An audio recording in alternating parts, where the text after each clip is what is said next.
오늘의 말씀을 같이 읽겠습니다. 고린도전서 15장 45절부터 58절입니다. 성경에 첫사람 아담은 산 영이 되었다고 기록한 바와 같이 마지막 아담은 생명을 주시는 영이 되셨습니다. 그러나 신령한 것이 먼저가 아닙니다. 육적인 것이 먼저요. 그 다음이 신령한 것입니다.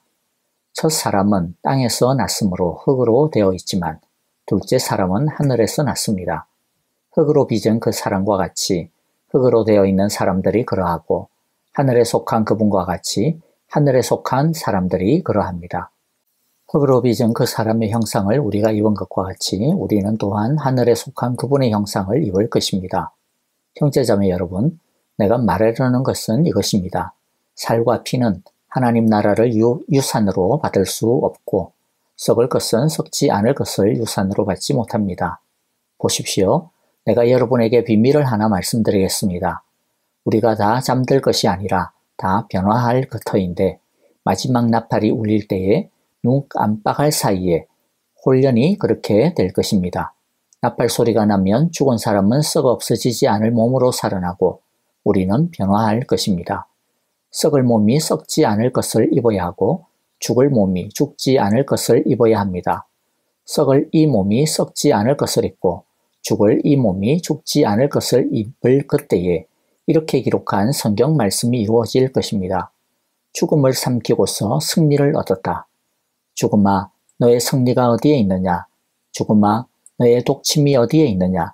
죽음의 독침은 죄요. 죄의 권세는 율법입니다. 그러나 우리 주 예수 그리스도를 통하여 우리에게 승리를 주시는 하나님께 우리는 감사를 드립니다. 그러므로 나의 사랑하는 형제자매 여러분, 굳게 서서 흔들리지 말고 주님의 일을 더욱 많이 하십시오. 여러분이 아는 대로 여러분의 수고가 주님 안에서 헛되지 않습니다. 아멘. 다시 강조하지만 부활이라고 해서 다 같은 부활이 아닙니다. 어떤 씨앗으로 심느냐에 따라 맺히는 열매가 다르듯이 우리가 누구에게 속하였느냐에 따라 부활의 종류도 질도 달라집니다.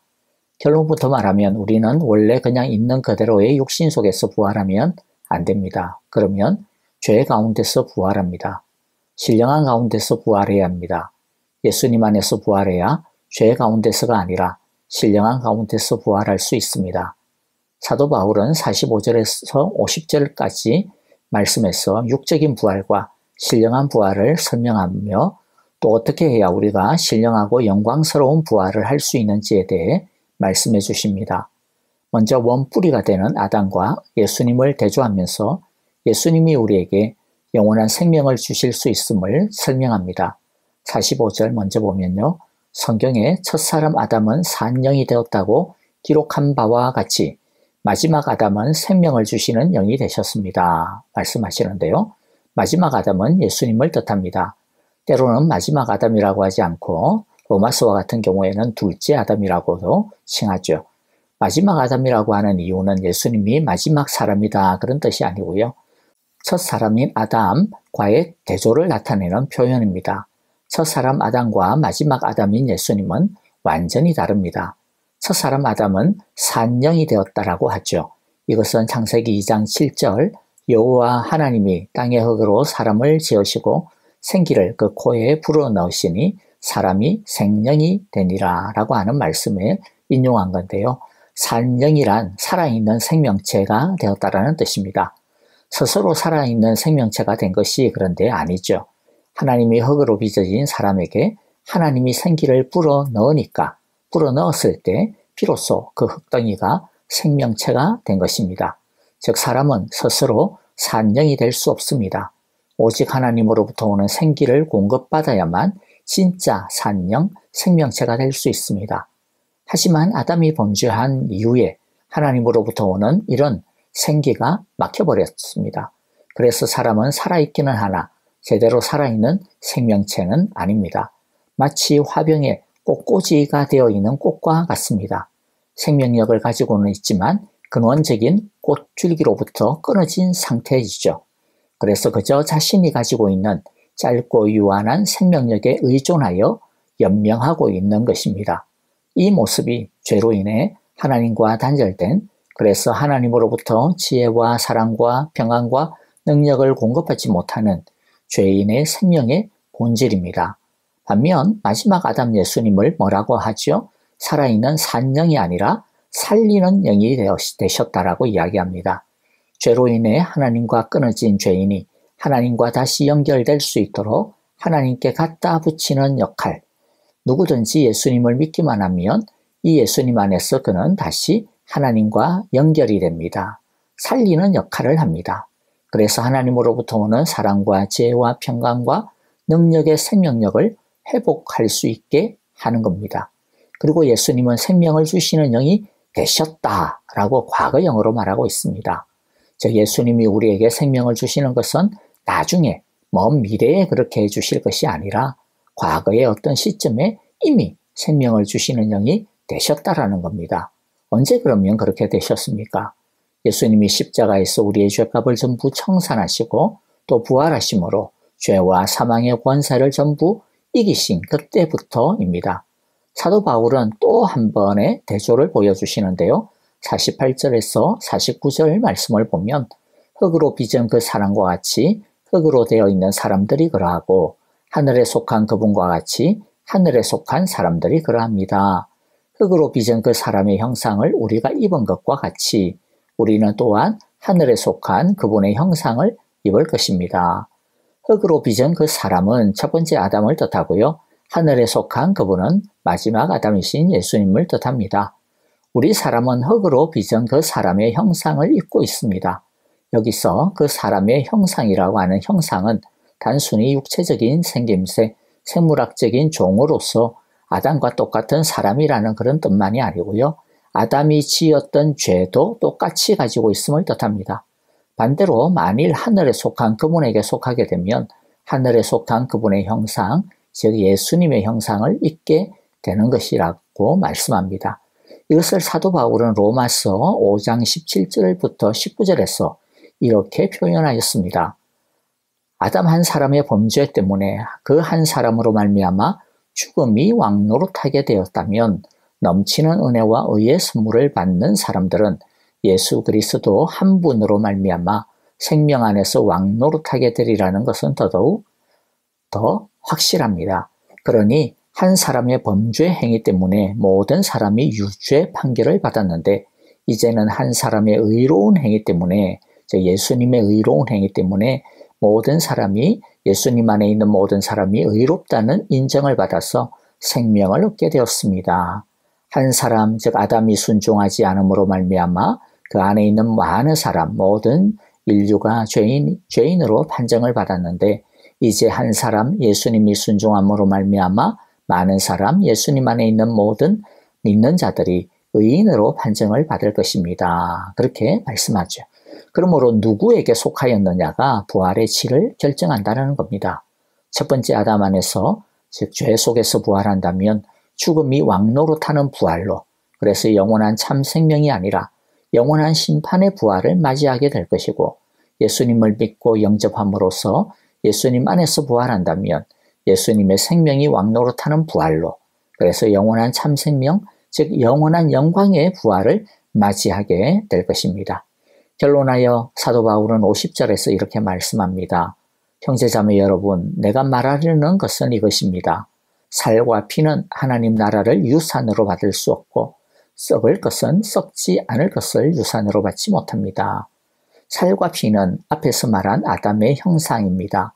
죄 아래 있는 인간성, 죄 속에서 행한 이 땅의 모든 삶이 살과 피, 다른 표현을 말하면 육체입니다. 그것으로는 하나님 나라를 즉 영생의 부활을 받을 수가 없습니다.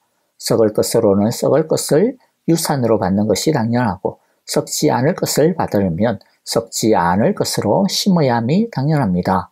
콩 심은 데 콩 나고 팥 심은 데 팥 나는 것이죠.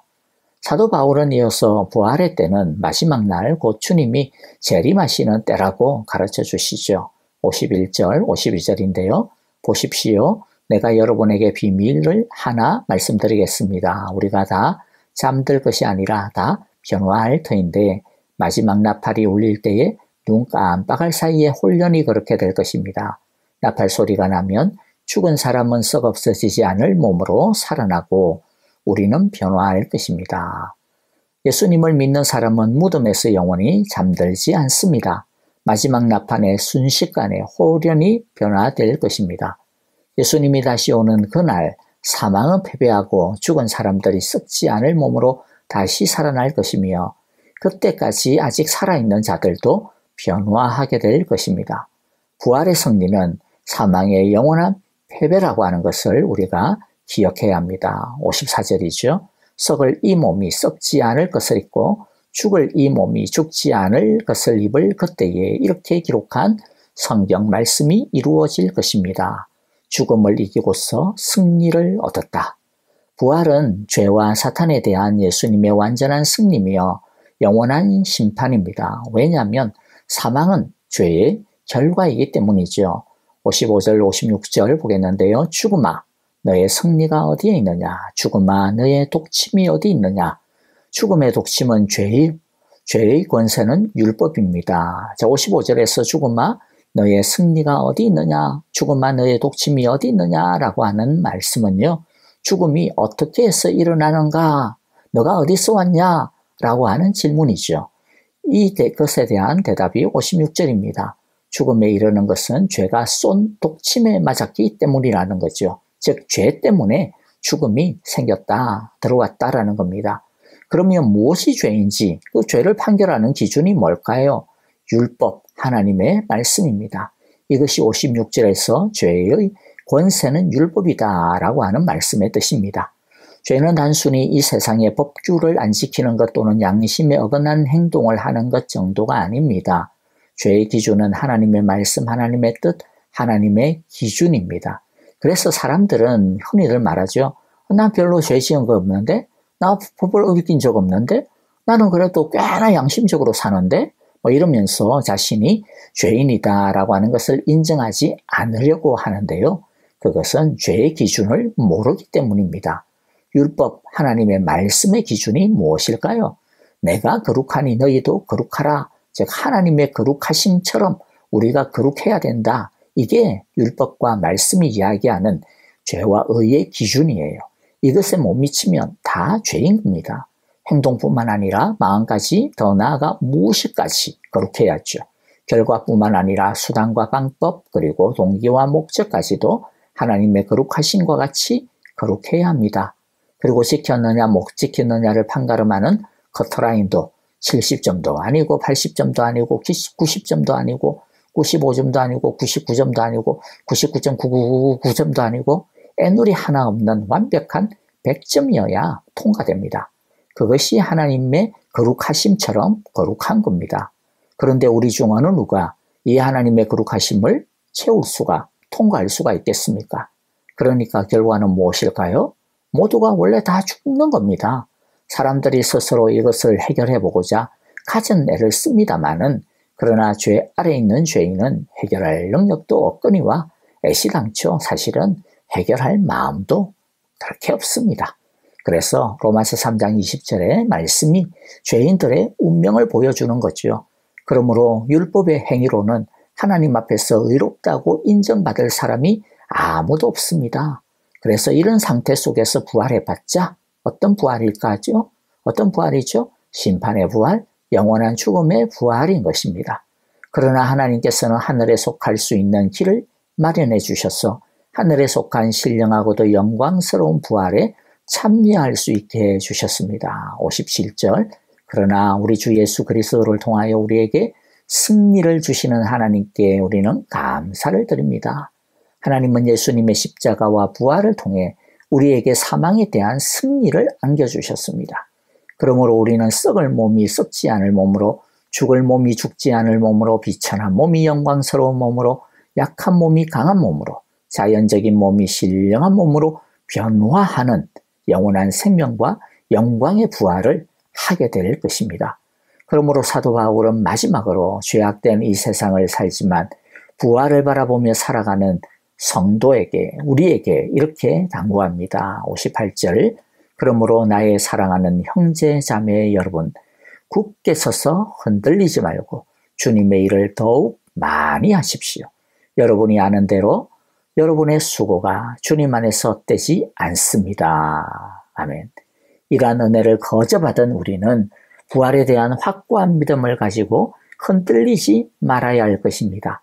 또한 주님이 기뻐하시는 일에 항상 힘써야겠습니다. 열심히 복음을 전하고 깨어 의를 행하며 죄를 짓지 말고 하나님의 형상을 이루어 가야겠습니다. 우리의 수고는 주님 안에서 결코 헛되지 않을 것입니다. 부활 소망을 품고 뿌리는 우리 모든 수고가 열매 맺을 것이고 하나님이 예비해 주시는 영광스러운 상을 받을 것입니다. 하나님의 나라를 위하여 수고를 아끼지 아니하는 우리 모두가 다 되시기를 간절히 바라고 기도합니다. 이제 찬양을 함께 드리며 또 기도하겠습니다. 오늘 말씀 받은 것 가지고 기도하기를 원하고요. 또 내일 주일입니다. 우리 교회와 우리 형제자매들을 위하여 기도할 때 내일 예배의 영광을 위하여 은혜를 위하여 기도해 주시고 우리 선교사님들 우크라이나의 평화 또 우크라이나 사역하시는 전만교 김미정 선교사님을 위하여 또한 함께 기도해 주시기를 바랍니다. 함께 찬양 드리며 기도하겠습니다.